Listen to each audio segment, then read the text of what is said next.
ఎదుగుతాం. పరలోక రాజ్యంలో స్థలము ఏం చేసుకుంటాం? సంపాదించుకుంటాం. ఎక్కడ?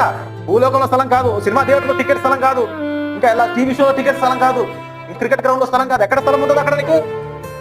దేవుని నిత్య మహిమలో స్థలం దొరకాలంటే దేవుని మాటకు విధేయత చూపించాలి.